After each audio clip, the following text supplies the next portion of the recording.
Assalamu alaikum wa rahmatullahi wa barakatuh. Donc, on va voir, Inch'Allah, Surat al-Adiyat. Surat al-Adiyat via mon site internet sesislam.net. Donc, Surat al-Adiyat, qui est traduit aussi par les coursiers. On va voir ce que notre Seigneur nous dit dans cette sourate. Certes, le Coran, ce sont les paroles d'Allah qu'il a parlé, qu'il a prononcé exactement. Et c'est important pour la foi de s'attacher au Coran.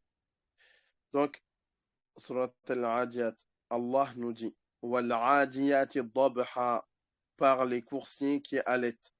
Comme vous voyez, Wal-Adiyat, Allah, il a juré. Wal-Adiyat, d'accord, c'est celle qui court au fait. Ça se comprend comme cela en arabe. Dabha, c'est haleter. En fait, c'est le son un peu de quand les chevaux respirent, c'est ça le dabh. D'accord? Allah, il jure par quoi? Wal-adiyati dabha. C'est par les chevaux qui, lorsqu'ils s'élancent dans le sentier d'Allah, rapidement, leur poitrine émettent un son de leur respiration. D'accord? C'était surtout la monture. Et c'est la monture, ça reste une monture pour faire la guerre, quand on fait la guerre, etc. Guerre en toute vérité avec le prophète sallallahu alayhi wa sallam légitime, d'accord? Surtout qui a commencé parce qu'ils ont subi de l'injustice, les musulmans. Donc, le fait que une armée avait beaucoup de chevaux, c'était vraiment, ça montrait sa force, sa puissance, etc. Donc, par les chevaux, d'accord? Par les coursiers qui allaitent, d'accord? Et après, falmuriyati qadha, qui font jaillir des étincelles. Les chevaux, ils font jaillir des étincelles lorsque les chevaux s'élancent rapidement et que leurs sabots se frottent aux pierres, cela provoque des étincelles. D'accord? Parce que avec leurs sabots, ils jettent des étincelles, des choses qu'on pourrait allumer, qadha, des étincelles. Puis il nous dit falmurirati subha, et par celles qui attaquent au matin. Toujours encore les chevaux qui attaquent au matin, parce que la plupart des batailles qui commençaient à être menées, etc., ça se passait d'abord le matin. D'accord? Voilà. L'armée du prophète sallallahu alayhi wa sallam avait pour l'habitude, on peut dire traduction, de lutter contre les ennemis le matin. فَأَثَرْنَ بِهِ نَقْعًا, et font ainsi voler la poussière. En s'élançant et en galopant rapidement durant leur course, la poussière se soulevait. D'accord? Voilà, on a une très belle description, mashallah. فَوَسَطْنَ بِهِ جَمَّعًا, et quand il s'élance, et quoi? Il pénètre au centre de la troupe ennemie. D'accord? C'est-à-dire que euh, ils sont poussés par Allah, c'est légitime ce qu'ils ont à faire, c'est-à-dire euh, ils s'élancent au niveau de la guerre et c'est légitime, et ils combattent pour que kalimatullah, pour que la parole d'Allah soit plus haut que toutes les autres paroles, d'accord? Ils ont un but noble, et donc ils pénètrent au centre de la troupe ennemie sans réticence. Ils ne laissent pas l'opportunité à l'ennemi de fuir. Voilà. C'est qu'ils pénètrent directement, et ça montre encore que vraiment ils n'ont rien à craindre. Ils n'ont pas à craindre quelque chose. C'est légitime, et voilà. innal insana li rabbihi lakanud. L'homme est certes ingrat envers son Seigneur. Et voilà, ceci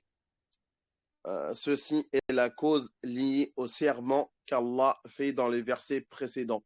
Il jure, Allah il jure.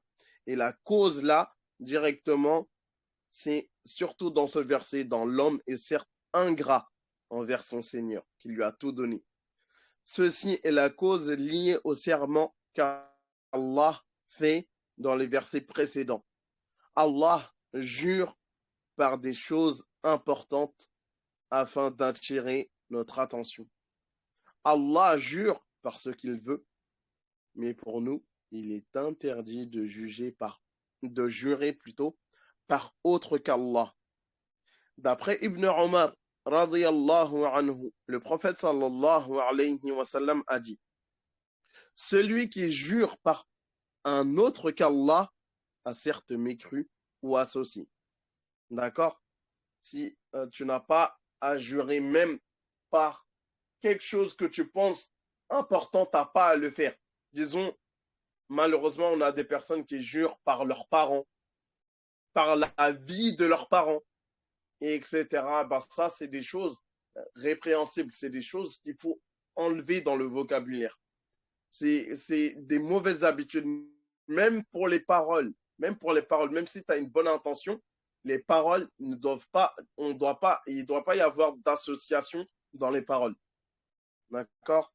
Comme l'histoire avec le prophète sallallahu alayhi wa sallam, quand quelqu'un lui a dit: si Allah veut et si toi aussi tu veux. Et le prophète sallallahu alayhi wa sallam s'est énervé. On sait que la personne qui l'avait dit, c'est normalement un compagnon qui avait une bonne intention. Mais il a dit: Ajaraltani lillahi niddan. Est-ce que tu m'as mis au même rang qu'Allah? Tu l'as mis dans une même phrase avec le rang d'Allah. Mais dis Allah seul. Si Allah seul veut, puis si les autres serviteurs veulent. Juste le et, la conjonction, ça n'a pas plu au prophète sallallahu alayhi wa sallam. Allah veut, puis si le prophète sallallahu alayhi wa sallam veut. Rien que le fait des mots, le et le puis, c'est différent. D'accord? Donc il faut faire attention aux paroles qu'on peut dire. D'accord? Ça, c'était rapporté par Tirmidhi, celui qui jure par un autre qu'Allah a certes mécru ou associé. D'accord?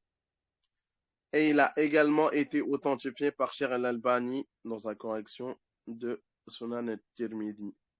Voilà, les gens du hadith sont très, très subtils quand de retracer vraiment, d'être sûr que le prophète sallallahu alayhi wa sallam a dit. Et voilà, en fait, il y a eu un travail énorme. C'est un peu long d'expliquer, en fait, le travail des muhaddithin pour qu'ils ont cherché le hadith. C'est long d'expliquer tout leur travail, mais en tout cas, c'est que dès qu'on a un hadith qui est authentique, rapporté par les grandes personnes des gens du hadith, on sait que c'est le prophète sallam qui l'a dit et qui n'a pas été inventé. Parce qu'on a inventé des hadiths après la mort du prophète sallam pour attirer le regard des personnes sur certaines choses et pour inventer certains jugements qui arrangeaient. Je vous renvoie là-dessus à une vidéo dans ma chaîne YouTube où j'ai parlé au fait du hadith, comment ça a été préservé. Je l'ai résumé, mais c'est déjà ça. Et aussi dans les articles, aussi dans mon site internet SES Islam, un moment de la raison à la compréhension, à peu près vers le 4e article, tu vois, on voit un peu comment, déjà d'une, on voit comment le Coran il a été préservé et après comment les hadiths ils ont été préservés. Donc, je vous enjoins d'essayer de lire et de comprendre un peu votre religion. Et après, vous allez savoir que les hadiths, l'importance des hadiths. Et on s'imagine que si on était justement du professeur Sam, si on sait que le professeur Sam il a dit une parole, comment on peut la rejeter? On va l'apprendre, ça fait partie de la révélation. Donc avant de trop s'écarter, on revient. Donc l'homme est ingrat des bienfaits qui lui sont octroyés. beaucoup utilisent les bienfaits qui lui sont octroyés pour assouvir leur passion et ne pas obéir à leur Seigneur. Voilà. Malheureusement, comme des personnes, ils se détournent d'Allah, mais ils utilisent les bienfaits d'Allah. Ils utilisent tout. C'est Allah qui nous a créés, etc. Donc le minimum, c'est de reconnaître qu'Allah est le créateur de toutes choses et d'accomplir ce qu'il aime, c'est-à-dire ce qu'il veut de nous, l'adoration. Et voilà. Et euh, voilà, s'il nous ordonne des choses, c'est qu'il aime certaines choses. Donc, quelqu'un qui te donne tout, tu dois au moins lui montrer de la reconnaissance. D'accord? Donc, c'est un peu le minimum. Et ceux qui seront ingrats, qui voudront tourner le dos à Allah, le jour de la résurrection, Allah, il leur tournera aussi le dos. C'est-à-dire, il les laissera. Et si Allah nous laisse, ne serait-ce que le point, le tarfata'in, que ce soit le clignement des yeux, comme il est venu dans la dua, eh ben, on est perdu. Et donc, voilà, comme on dit, Allah, pourquoi tu m'as ressuscité? On dira au jour de la résurrection, des personnes diront, oh Allah, pourquoi tu m'as ressuscité aveugle alors qu'avant je voyais? Il a dit, c'est de même que tu as oublié nos versets. C'est pour ça qu'aujourd'hui, on va t'oublier.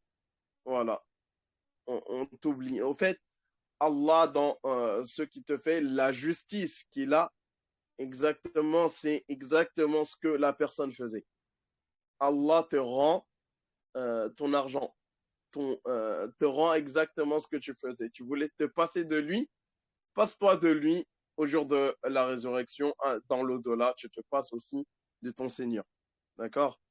Donc Allah, il a tout donné et les personnes sont ingrats. Ils vont donner, ils vont donner ses bienfaits, ils vont vouer l'adoration pour autre qu'Allah, pour aller voir des sorciers, pour aller voir, pour adorer des statues, pour faire plein de choses, ils se montrent ingrats. D'accord? Parce qu'ils veulent juste assouvir leur passion. Leur passion, c'est quoi? C'est la vie d'ici-bas surtout. C'est là que tout se passe pour eux. Donc, ils utilisent tous les bienfaits. Allah, il t'a facilité, il t'a donné la santé. Et toi, tu utilises cette santé pour encore plus t'éloigner d'Allah. Il faut faire attention, il faut souvent se remettre en question. Après, Allah il dit wa innahu ala dhalika la shahid. Et pourtant, il est certes témoin de cela. L'homme sait au fond de lui-même qu'il est ingrat. Il sait. Il n'y a personne sur la terre qui ne sait pas au fait qu'il y a un créateur. Il ne sait pas qu'il doit rendre des comptes. Il sait, entre guillemets, il sait qu'il y a un créateur, mais il veut pas continuer le raisonnement, il veut s'arrêter, il veut faire comme s'il était bête, comme s'il ne comprenait pas. Toutes les personnes qui ont la raison. Donc, en général, nous, c'est la généralité qui nous importe et pas les exceptions. C'est que il sait certes qu'il est ingrat. Et pourtant, il est certes témoin de cela. Il sait. L'homme sait au fond de lui qu'il est ingrat. Certes, Allah est témoin de toutes choses. D'accord?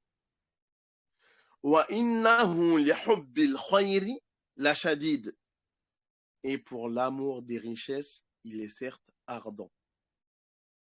Pour l'argent, il pourrait tout faire, tout vendre, il pourrait tout, voilà quoi, il est prêt à braver tous les interdits, et etc.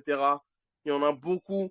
C'est l'argent, vraiment le plus haut de toutes les choses, c'est l'argent, malheureusement. L'homme aime la vie d'ici-bas. أفلا يعلم إذا بعثر ما في القبور أفلا يعلم إذا بعثر ما في القبور. Ne sait-il donc pas que lorsque ce qui est dans les tombes sera bouleversé ce jour-là, tout ce qu'il y a dans les tombes sera bouleversé. Voilà quoi, ils vont être ressuscités, ils vont sortir de leur tombe, etc. En fait, tout sera la personne va faire l'audit de sa propre personne. Il va se remettre en question. L'homme est ingrat envers les bienfaits de son Seigneur. Il les nie tout en aimant ardemment les richesses de la vie d'ici-bas. Cependant, ne sait-il pas qu'il va être ressuscité, que ce qu'il y a dans les tombes va sortir. Il ne sait pas que ce qu'il y a dans les tombes va sortir. Et c'est pareil pour tout le monde. Il n'y a personne qui pourra dire que la mort, c'est faux. Tout le monde l'a vu, c'est vrai. Et voilà, ils veulent pas continuer le raisonnement, mais il sait normalement qu'il va ressortir. C'est pas normal qu'il meure et tout s'arrête là. D'accord? Euh, et que sera dévoilé ce qui est dans les poitrines. Tout ce qu'il y a dans les poitrines, ce sera dévoilé. Allah va le montrer au grand jour à tout le monde. Il va mettre la honte aux personnes, à certaines personnes. D'accord? Tout, tout ce qu'il y a dans les cœurs. Allah, il sait ce qu'il y a dans les cœurs.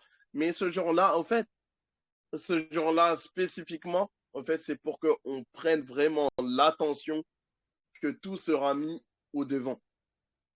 Cela ressemble au verset de Surat al-Tariq où Allah dit dans le sens des versets, je l'ai omis dans Surat al-Tariq, excusez-moi,